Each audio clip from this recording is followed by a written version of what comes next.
Terima kasih Anda masih bersama kami. Bagi Anda yang baru saja bergabung, kami hadirkan kembali 3 berita utama hari ini.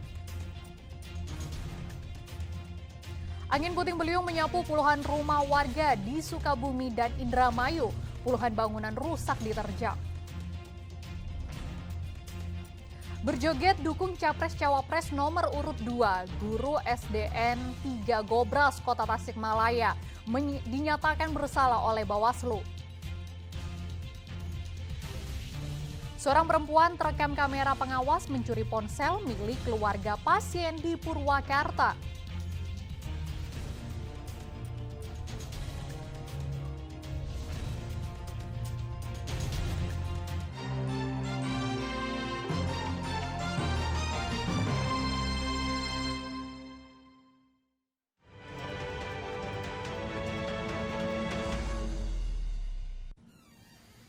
Guru Sekolah Dasar Negeri 3 Gobras, Kota Tasikmalaya dinyatakan bersalah oleh Bawaslu karena berjoget memberikan dukungan terbuka kepada pasangan Capres-Cawapres nomor urut 2. Bawaslu menilai guru ini melanggar netralitas ASN. Guru SD Negeri 3 Gobras bernama Ilah dinyatakan bersalah karena melanggar netralitas ASN. Ilah menjadi sorotan publik karena berjoget dan bernyanyi mengkampanyekan pasangan Prabowo Gibran di depan kelas. Bawaslu menilai tindakan Ilah menyalahi netralitas ASN sesuai pasal 283 Undang-Undang Nomor 7 Tahun 2017 tentang netralitas ASN. Namun sanksi terhadap Ilah akan diserahkan kepada Komisi ASN. Melanggar peraturan perundang-undangan lainnya dalam hal netralitas ASN. Undang-Undang nomor 7 tahun 2017 pasal 283. jadi silakan ke KSN. Direkomendasikan kepada Komisi Aparatur Sipil Negara yang nanti akan ditembuskan ke Mendagri, BKN, Menpan RB, dan PJ Wali Kota Tasikmalaya. Ilah mengaku menyesali perbuatannya, namun ia beralasan tidak bermaksud mengkampanyekan pasangan nomor urut 2 itu.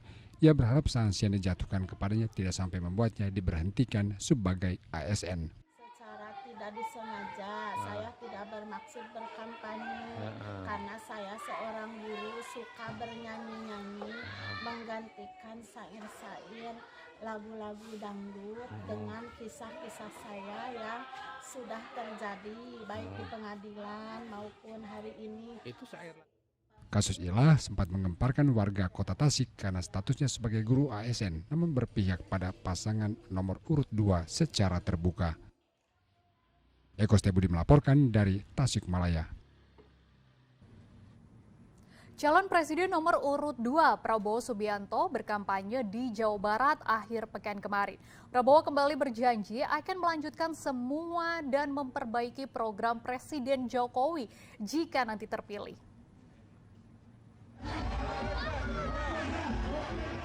Calon Presiden nomor urut 2 Prabowo Subianto disambut para pendukung dan simpatisan saat tiba di lapangan Desa Rawalele, Subang Sabtu pagi. Prabowo seperti biasa menyalami pendukung dari atas mobil terbuka. Kampanye akbar didampingi Ketua TKN Jawa Barat Ridwan Kamil dan mantan politisi PDI Perjuangan Marwar Sirait. Prabowo dalam orasinya menjanjikan lapangan kerja sebanyak 3 juta bagi para warga di kawasan Rebana dan akan mendirikan 13 kota baru. Semua itu menurut Prabowo merupakan lanjutan program Presiden Joko Widodo. Kami Prabowo Gibran punya program yang sangat jelas, yaitu melanjutkan semua programnya Pak Jokowi dan menyempurnakan semua program itu. Tim Kemenangan Nasional Prabowo Gibran juga berkampanye di Jawa Barat. Di Cirebon, Ketua Umum PAN Zulkifli Hasan mengajak warga memenangkan pasangan Prabowo Gibran. Senada dengan Prabowo, Zulhas juga menjual semua program Jokowi akan dilanjutkan jika Prabowo Gibran terpilih. Kita ingin melanjutkan program-program pembangunan pemerintahan Pak Jokowi. Betul. Jakarta Cirebon, 2 jam sampai. Dulu 5 jam kalau ban tidak gembos. Betul? Sekarang Jakarta Semarang, wush, 4 jam sampai. Sementara massa dari berbagai elemen menggelar doa dan zikir bersama bagi kemenangan Prabowo Gibran di Stadion Sijalak Harupat, Kabupaten Bandung. Massa mendoakan agar Prabowo Gibran bisa memenangkan kontestasi 1 putaran. Jawa Barat memang menjadi salah satu wilayah penentu kemenangan pada setiap kontestasi pemilu karena memiliki pemilih terbanyak. Tim Liputan melaporkan dari Subang, Cirebon, dan Kabupaten Bandung. Calon Wakil Presiden nomor urut 3 Mahfud MD juga mengelilingi Jawa Barat untuk meyakinkan warga bila paslon nomor 3 layak memimpin Indonesia 5 tahun ke depan. Sementara terkait keputusan mundur dari kabinet, Mahfud memastikan langkah itu pasti diambil pada saat yang tepat nantinya. Calon Wakil Presiden nomor urut 3 Mahfud MD menghadiri kampanye terbuka Partai Hanura di lapangan Dadaha, Kota Tasikmalaya Sabtu pagi. Mahfud didampingi Ketua Umum Partai Hanura, Osman Sabtaodang. Di hadapan ribuan massa, Mahfud berjanji akan memberikan perhatian berupa honor dan intensif kepada para guru-guru agama. Selain itu, akan menghapus kredit macet para petani jika dirinya dan Ganjar Pranowo terpilih sebagai presiden dan wakil presiden. Terkait mundur dari kabinet, Mahfud kembali menegaskan keputusan itu sudah bulat, namun hanya menunggu waktu yang tepat. Nunggu momentum. Pada saatnya. Suruh yang lain yang menjadi ketua-ketua partai itu dulu dong yang mundur ya. Oke. Yang soal etika, Pak. Ya iya tadi itu. Udah pasti mundur gitu, Prof.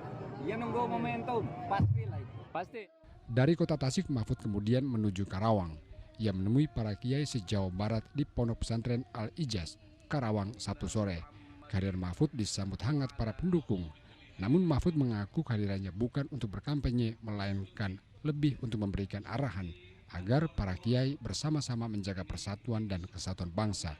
Karena itu ia mengajak warga Karawang untuk turut serta dalam pemilu 14 Februari mendatang dan memilih pasangan calon presiden dan wakil presiden sesuai hati nurani. Silahkan memilih siapa saja yang dianggap baik menurut keyakinan hadirin sekalian. Saya tidak akan katakan, kamu pilih partai ini, enggak, terserah. Pemilu 2024 menurut Mahfud harus menjadi momentum bagi bangsa untuk mengembalikan demokrasi ke asalnya tanpa intimidasi dan intervensi kekuasaan. Samsun Nursam dan Eko Setiabudi melaporkan dari Kota Tasikmalaya dan Karawang. Sementara ribuan kader PKS menggelar kampanye terbatas untuk memenangkan pasangan Amin di Jawa Barat. Kampanye digelar di Gor Pemuda Cisaat, Kabupaten Sukabumi.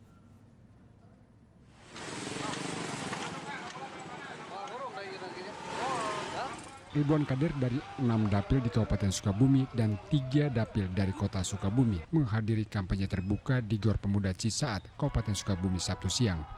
Kampanye dihadiri pimpinan struktural PKS tingkat Kabupaten dan Kota Sukabumi dan diikuti para caleg dari tingkat kota, kabupaten, provinsi hingga DPR RI. Dalam orasinya, Ketua DPP PKS Kabupaten Sukabumi mengajak seluruh kader memenangkan pasangan Amin. Ia juga mengajak kader memastikan PKS menjadi partai pilihan. Punya agenda yang sangat besar, punya agenda yang sangat kita nantikan, yaitu 14 Februari 2024 yang tidak kurang dari 17 hari lagi. Mari waktu yang sangat sempit ini kita optimalkan, kita pastikan bahwa semua jejaring yang kita miliki. Ketua DPP PKS Jawa Barat mengatakan pasangan Amin menjadi satu-satunya harapan untuk perubahan Indonesia yang lebih baik. Jadi sumber kemenangan itu yang harus kita bersandar itu hanya kepada Allah Subhanahu wa Ta'ala. Itulah mengapa saya tidak sungkan-sungkan mentargetkan 80% untuk Pak Anies. Walaupun di tengah-tengah keterbatasan. Kampanye juga diisi simulasi tata cara pencoblosan surat suara untuk caleg dan pilpres. Asep Didi melaporkan dari Kabupaten Sukabumi. Mantan Bupati Subang, Jawa Barat, Ruhimat mundur dari PDI Perjuangan dan memilih mengikuti arah politik Jokowi. Keputusan ini diikuti pengembalian kartu anggota kepada DPC PDI Perjuangan Subang. Mantan Bupati Subang, Ruhimat bersama sejumlah simpatisan PDI Perjuangan menyerahkan kartu anggota dan pamit dari PDI Perjuangan Jumat siang. Mereka memilih mengikuti arah politik Joko Widodo dengan mendukung pasangan Prabowo Gibran. Pihak DPC PDI Perjuangan Subang memaklumi dan menerima keputusan Ruhimat. Saya pamit kepada partai, tadinya saya pikir ada pengurus, tapi ada sekretariat. Pada kesempatan ini saya pamit dari partai PDIP dan saya mengaturkan terima kasih kepada partai. Saya sudah diberikan, karena setiap individu, setiap orang berbeda pandangan politik itu wajar, berbeda pandangan politik hak pribadi dia, tapi di partai ini, di PDI Perjuangan, Bu Mega, Pak Maman, Sono mengajarkan bahwa di partai ini, di PDI Perjuangan ini adalah kesukarelaan. Sebelumnya kader PDI Perjuangan Marwar Sirait juga menyatakan mundur dan pamit dari PDI Perjuangan dan mengikuti arah politik Presiden Joko Widodo. Jurnal Arifin melaporkan dari Subang.